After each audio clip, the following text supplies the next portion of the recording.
The Chaplin Machine is a book about silent film, mostly, and it's a book that I think tries to correct a certain misunderstanding about where the avant-garde comes from, and correct a misunderstanding about where specifically the sort of leftist avant-garde of the 1920s and 1930s comes from and where it takes its inspiration from. I think there's been a certain view that these were very sort of scholastic, serious, excessively rigorous, over-theorized people.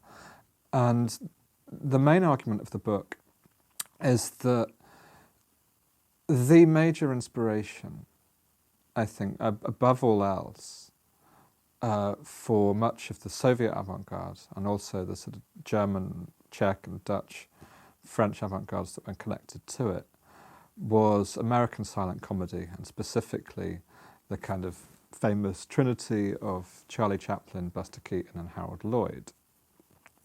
Practically every major figure of those years can be found talking about those people. Everybody talks about Charlie Chaplin. Rodchenko writes texts about him. Victor Shklovsky writes texts about him. Chaplin impersonators, covert and overt, appear in Soviet films through the 20s and 30s. Reference to him is made by politicians, by theatre directors, painters like Varvara Stepanova, who does a famous series of lithographs of Chaplin. Special issues of constructivist journals are devoted almost solely to Chaplin. And also, Chaplin knew this.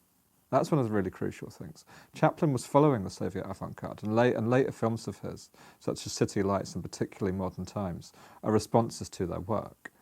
And I think that dialogue is really, really interesting and is really, really under-investigated. And it's also the case with the kind of other directors such as this. Like, when asked in an interview in the 1930s about Chaplin, Meyerhold, the great kind of constructivist film theatre director for Vsevolod Meyerhold, says, yes, well, we always love Chaplin, but the real one was Buster Keaton, and just goes into raptures about the brilliance of Buster Keaton.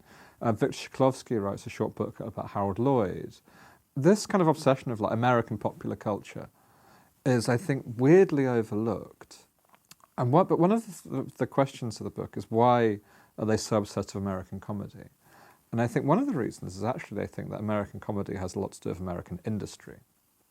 In one of the earliest texts on American silent comedy from the Soviet avant-garde in Victor Shklovsky's Literature and Cinematography, he says that one of the thing that makes Chaplin different, if you watch a Chaplin film, is the way that he moves. So if you watch the really early films, like The Adventurer, for instance, you see that the pace with which he moves, the rhythms with which he moves, are totally different to all the other actors. And for Shklovsky, this is because he moves not like a human being, but like a machine. And this recurs and recurs and recurs through the 20s and 30s, this idea that Chaplin is basically a machine. Something which I think contrasts with the way that Chaplin is often interpreted as this rather kind of, sentimental figure. That actually, if you look at those early films, there's an enormous amount of violence and rhythm and chaos going on in them.